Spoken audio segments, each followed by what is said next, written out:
Good evening, everybody. Welcome to Rounding the Bases podcast. I'm Coach Tom Coons, along with Coach Chad Porter and Coach Zach Hart, coming to you this Sunday evening, January 25th, in a rainy, sleety south and snow, everything else above. So we're not sure if you get the day off tomorrow or not. I know a lot of people do. We're here in Alabama, and we have the day off tomorrow. So I'm sure it's snowy and lousy where you gentlemen are too, up in the mid American area. But I thought we talked about tonight. I got a letter sent to me about the NCAA recently approving a significant shift. I'm going to read this so I don't mess this up. A significant shift in how Division I baseball programs can operate their preseason. These changes, which take effect for the 25-26 academic year, are designed to prioritize player health, specifically for pitchers, and provide more structured ramp-up period for before the grueling spring season begins. And I'll go down through this, but I think what's funny with this is Zach, I think you and Chad brought it up too, about the importance of rest and the importance of working up to things and saving your body so that by the time the season rolls around, you've got nothing left to give. And here the NCAA finally, maybe we reached that much pull that they're listening to us. I doubt that. I'm just saying that in jest. But and actually doing this. Under the previous rules, the preseason window was tight, cramming 18 practices into a 21-day window, with the first pitch being in February. The new legislation is a 35-day window. Programs now have 35-day window up from the 21 to conduct their preseason, which is now 27 practice days and 8 mandatory rest off days. So that's the first major part. Go ahead, guys. What's your take? Now, this is Division I. I'm sure it's going to trickle down somewhere because that's how it usually starts. But yeah. So for the last however many years since Division I got pushed back, the month of January you were still in 8-hour weeks. Then February, like 1st, you could start practice. So what they're referring to in those days, is those 21 days was, right about the time they typically started their first game. So now they're starting like a week earlier. They're starting Valentine's Day weekend, I believe. And then they're practicing right now as a team. So it's smarter. It makes more sense, all that stuff. Division II is typically for years, I think it changed a little bit this year because the ABCA and the day it fell on. But for years, it was January 10th or the first day of classes. You could start whichever's first, and you could be at 20-hour work weeks with one mandatory day off all the way through. Now, Southern schools were starting February 1st with their games. Northern schools wouldn't start to the end of February when they took their spring trips. Division III is a weekly thing. You get so many weeks in the season from start to finish, fall ball, everything. So they count backwards. right. So some of my buddies that are D3 coaches, they count backwards from, their conference tournament or whatever. And that's when they determine their first day of real practice, which a lot of schools is going to be about right now. If, just depending on when your season starts. And then NAI has they've been cooking right along since they don't stop. JUCO.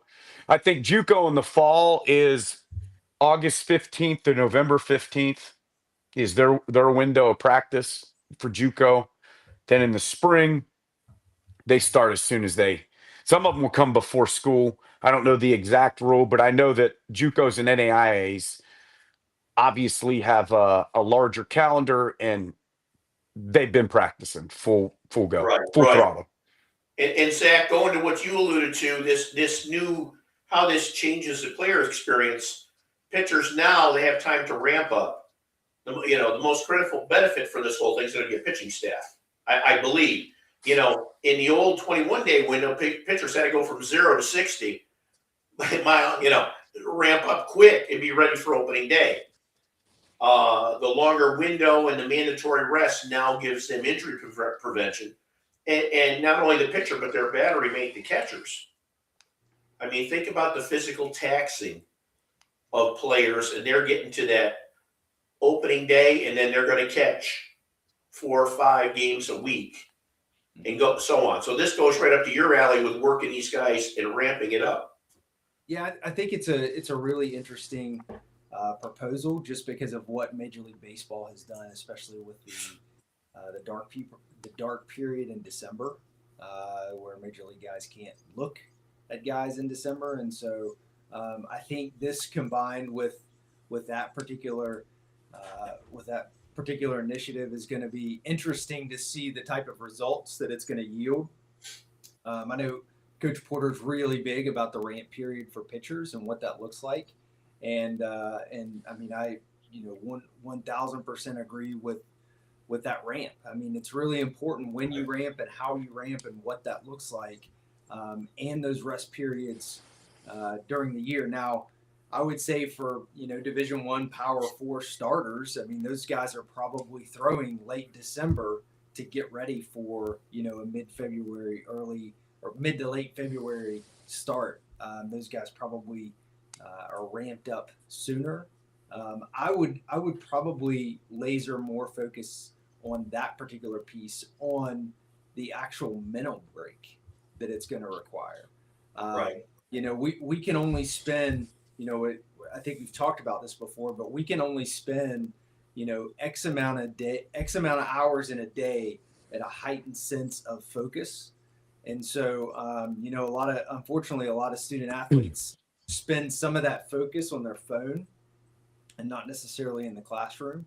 And so, all student athletes are different, but that mental break for some of those student athletes, I think that could definitely help them if they are using that time wisely. And I think feeding off that, there's more instructional time now and less survival time.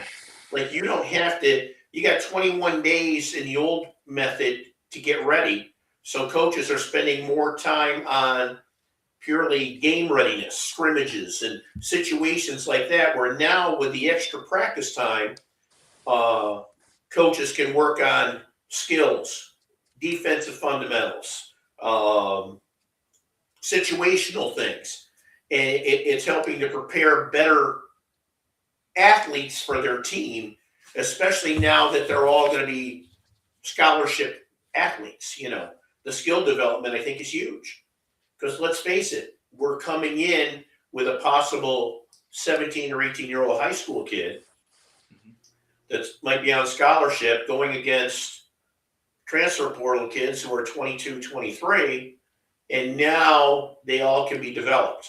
Where that person with the 21 method, hey, we don't have time for this right now. We got to prepare for that first game. But your inner squads are also spread out more. Correct. And people look past the thing, because when you're in your 8-hour weeks, you may be throwing live at bats, you may be throwing bullpens, you're still doing defensive work and hitting, but that also includes your strength and conditioning, all that stuff. So everything's segmented different. So kids are going to a lift at 6 a.m., a bullpen at 3 p.m., a study session at 6 p.m., right? But the other thing that people have to realize is the best way that a pitcher can get in shape is to do it. So like actually doing it in a live situation. So people throw bullpens, people train hard, they crank the volume up, they do all their plyos, all that stuff, but nothing replicates the game like the game. So like the best way for a pitcher, and I've heard many pitching coaches say this, and I 100% believe it. The best way to get in shape for pitching is to pitch. Right. And now more opportunities to pitch in a live situation. Because let's face it, when we're doing live at bats these days, and I'm not saying there's anything wrong with it, but guys are guys are listening to their pitching coach in between. They're looking maybe at a Rapsodo thing. I mean, something, right? They're looking at data in between. They might be. So and of course, that's not every time. Right. You may be locked in. This is a real at bat. But my point is this: actually doing it in a game environment is the best way to get in shape to pitch. And that goes for as a player too. Like, you know, 35 minutes of infield drills doesn't mimic the downtime you have in a real game. The legs you have to have for a real game. So this is better for the student athlete. So the NCAA got this right, my opinion. You know, and the other thing, you say student athlete, you got the 8 mandatory off days. Your spring semester, it helps you to get going so you can build that academic foundation a little bit, because you don't understand what the Division One or Division Two or the schedule is that you have to follow just for athletics without the other stuff. And the academics, having the 8 extra days helps you get a little bit of foundation there so that you can acclimate a little bit better. I mean, it's different. You know, now that you got 34 players on your roster, they can all be scholarship now. So your practices, by rights, are going to be more competitive because these are athletes that you wanted. There's not as many walk-ons anymore. There's not as many free open spots. So you don't have to try out kids as much. So your practices from day one are going to be more competitive than if they were when you're doing an evaluation process. You know, so now you got them helped in academics, you got them helped in skill, you got them helped in intensity of practice. We're saving pitchers' arms a little bit more. We're helping catchers. And, you know, it's going to help because under the old 21-day rule, new players had to prove themselves instantly. If a freshman came in, had a bad week, they might be buried on the bench for the first month of the year. Now, with this new method and having being scholarship with the longer window, they have newcomers have a more time to shake off first-year jitters, if they have them, and adjust to the speed of Division I game. Because believe me, you have no idea what the Division I game is going to bring. You're talking minor league to major league players in that school. And that doesn't matter what division it is. There's good athletes, you know. But more MLB's player age is getting younger and younger and younger. More players than ever are making the jump within 1 year or 2 years or no years to the big leagues. Right. The age of a college player is getting older. The age of an MLB player is getting younger. Here's the other thing that this helps. There's 2 other people this rule helps. The coaches. Correct. We were at our high school coaches convention this week. I was talking to a really good friend of mine. It's a high school coach. And I was telling him about college, how we would like the whole day would be these groups. And they looked at me like I was crazy. And all day long, you're running those groups. The other thing is this also benefits northern schools. Here's how. Before, if you got a couple days in January that you could get outside, well, you're still in your 8-man groups. Now, if I get a decent stretch of weather, there's more teams with turf up here now. And I can, all right, we're going inter squad these couple of days outside instead of, well, we got to wait till February. I think this is good. It gives you more, and, you know, nobody's outside right now. I mean, even Southern teams right now are in a bind. So, you know, with that being said, I think this is a good rule. Yeah, and I think, you know, like Zach working with players up there, I mean, this helps him or helps us, you know, now that there's 34 scholarships. And don't get me wrong, not every school has to give 34 scholarships. I'm sure it has to do with their overall budget and things like that. But they can give up to 34 full scholarships on the Division I level. But what it in turn does is it's going to make it more difficult. Once you're in, I think you're good, but it's going to make it more difficult to get that foot to the door, because now that's why the portal is so big. Coaches are looking for players who have seen the 94-mile-an-hour fastball, or have done this or hit that 94-mile-an-hour fastball versus that high school kid or whatever that might not have seen that yet. So they'll take a chance here versus this guy. So I think a company like ours, it makes it twice as valuable to work with somebody like ours. Zach up there with the workouts, and you guys with the statistics, which is part of ours, makes it invaluable because they gather that information. Now we make calls, and it's simple. It's simple, and I think it makes it easier. I talked to a student athlete the other night who was trying to do it on his own. Number one, it's almost impossible to do it on your own nowadays. You need help from your parents or somebody to help you to get your foot in the door. You can do all the recruiting stuff you want, the physical attributes that you have. It's that other stuff. And then you're trying to be a full-time student besides, because you got to take classes too. Zach, you got a son going through this. You know what we're talking about. Let alone the advising part. What a player that both Coach and I coached along the way. We had a conversation about, hey, what classes are you taking during the spring? What does that look like? How does that impact your baseball? Your ability to execute in baseball. Hey, you've got a really, really heavy workload in the spring and not in the fall when it should be flip-flopped, right? So all of these things are getting kind of lost, I feel like. And that's where, it's not something once you're landed, we walk away from. It's, No, we're with you. We're with you. With you. I actually talked to a kid the other night that wanted to play in college, but was missing some of the courses in high school that he had to be taken to be eligible to do that. The NCAA core courses should be done freshman and sophomore year in high school.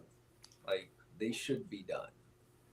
In my thought process on that is the fee that we charge. Is it worth finding that out ahead of time so you have doors open? My question would be absolutely,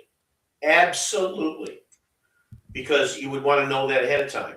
You would want to have somebody making calls for you on your behalf, evaluating you, letting you know, giving you virtual instructions that you can improve on and work at your own home with, things like that. So I think that's huge. We've all been there. We've all coached. Like I say, we've got a ton of years here coaching college, and it's not easy. But the reality of the situation is this, and Coach Cart and I had this conversation today. The reality of the situation is this. There's so many guys in the portal, there's not enough places for them. So that's one. The age of the average college baseball player today is 22 years, 7 months old. 22 years, 7 months old. And in a lot of cases, there's 23, 24, 25-year-old kids there. So that's the other thing. I think for freshmen coming, I think it's getting harder and harder and harder for players to find spots. And my prediction is that D3s and JUCOs are going to benefit from this, especially with good freshmen, because I looked at one Power 4 roster today in a small market, and over 50% of their team were transfers. I looked at a top 15 NCAA Division II school today who's won a College World Series in the last 5 years, and like 60% of their roster were transfers. Yeah. And I'm talking about scope. So here's the thing. So we worked for a scouting friend of ours the other night at a small college showcase. There were 12 MLB scouts there, and 2 guys were 95 and above, one at a JUCO and one at an NAIA.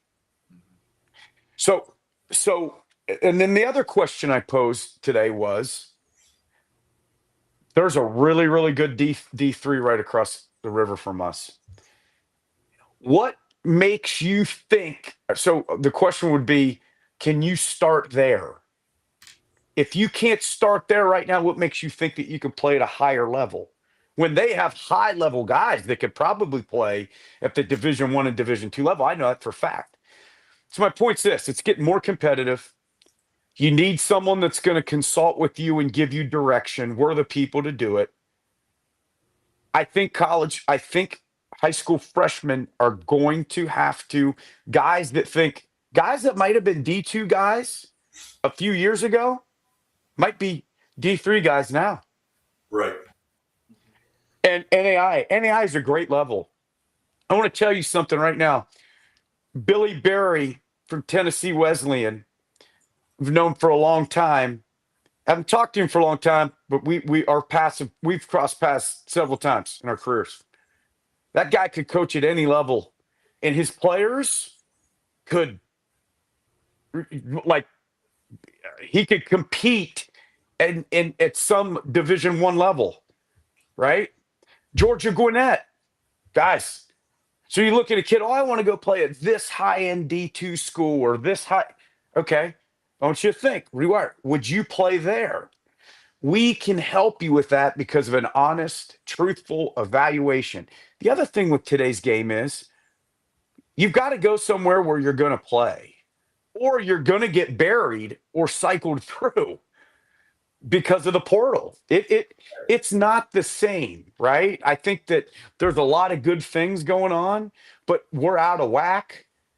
And the transfer. Listen, when I coached, I could block a kid from transferring. I could, and then it would go to this hearing and this hearing, but I could block a kid from transferring. You can't do that now. Right. Like, it's been like that way in D3 for a while, but you can't do that. You literally, I mean, you can't. It's changing. So finding that fit is more important than ever, and having someone advocate you is as well. Thank goodness the NCAA Division 2 did not approve the 5-for-5, because that would have made it even worse.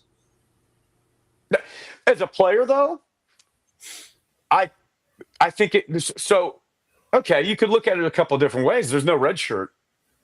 You get 5 years. You get 5 years to play. So we're not going to get into this 6th and 7th year of eligibility thing anymore, right?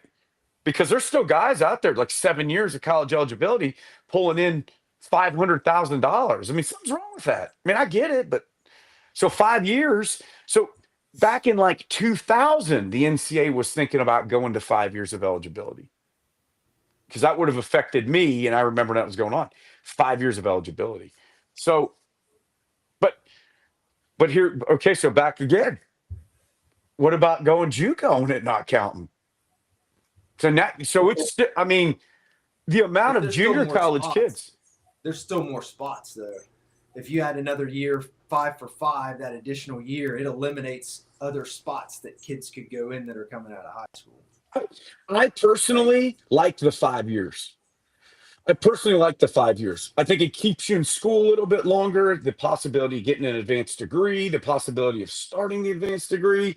You're getting out of the weeds of all these red shirts, because the red shirt thing, it wasn't equal. I don't care what anybody says. Power 4 kids were getting red shirts, and then for the same reason, D2 and D3 kids weren't. Like, if you were a D3 kid at one point and you practiced with the team, you lost your eligibility. Practiced. So I think that would have been a very positive piece. And I think you would have saw it, at that level, but that was just at the Division 2 level. Just at D2. That wasn't just at D2. That was just at D2 that they said that they deferred it to 2028. Right. I think D2 was D2 the only level it was even up for a vote for. It was was only the D2 council. That was it. So then you got a retroactive. What happens when a kid comes from the Division 1 level? What happens when they come from the NAIA? JUCO, obviously, it's off the books, right? But I mean, so a JUCO kid could have played for 7 years of college baseball. 7. And I would have eaten that up as a player. I mean, I would have eaten that up, but it's out of whack. How much money do you Yeah. have? How much money do you have? Yeah. Right? See, in my eyes, Division I gets all the pomp and circumstance and this and that, the College World Series and like that. But I don't think if you can play, go where you can play. If your goal is to play after college, they will find you. Scouts will find you. It's their job. It, It's their job. Think of it like that. It's their job to find you. I have seen I'll tell you what, I sat at an SEC tournament, baseball tournament, 3 or 4 years back. And I'm just going to say his first name, Keith. He's a scout with the Chicago Cubs. And he was asking me I was just sitting there, we were making small talk, introduced myself, if I had 8 players that I thought. I gave him 2 Division III kids. One is in the Cubs organization. He went and saw him. I mean, that's exactly what you're saying. That's their job. They need to find these athletes to send to their bosses. So, there was a story there on Twitter or someplace the other day. Division I scholarship kid sitting in the stands on the bleachers watching his Division III buddy turn into an All-American. And he never played. He sat on his bench for 4 years at his team. So if your goal is the scholarship and the saying, okay, I'm a scholarship player at this school, or is your goal to be the All-American or a very good player at this level and take a chance to extend your career? And we help you out with that. That's a lot of the stuff you've heard tonight might have confused you. That's why you fill out the questionnaire. We'll talk to you. Doesn't cost anything to talk. But anything else, gentlemen? Well, enjoy this beautiful weather if you're in the Midwest, the eastern part of the United States. It's going to last for a couple of days the way the weather looks on TV. But we will be back next week. I'm trying to line up a baseball and a softball coach to come on with us.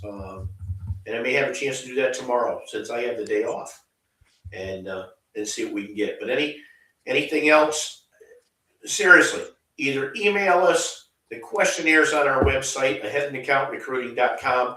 Just fill out the questionnaire. So many people just think that they're going to be hounded. We aren't going to hound anybody. We don't. That's not our makeup. We don't do that. If you want to work with us, we'll work with you. If you don't want to work with us, there's other people who do. And that's what we do. We find 100%. We have gone 100% finding people schools and getting them placed. So that's our goal, and that's our goal for you. And once you're there, we stay with you. We'll help you to the next level too if we have to. But until next week, thank you for tuning in, and we'll see you then.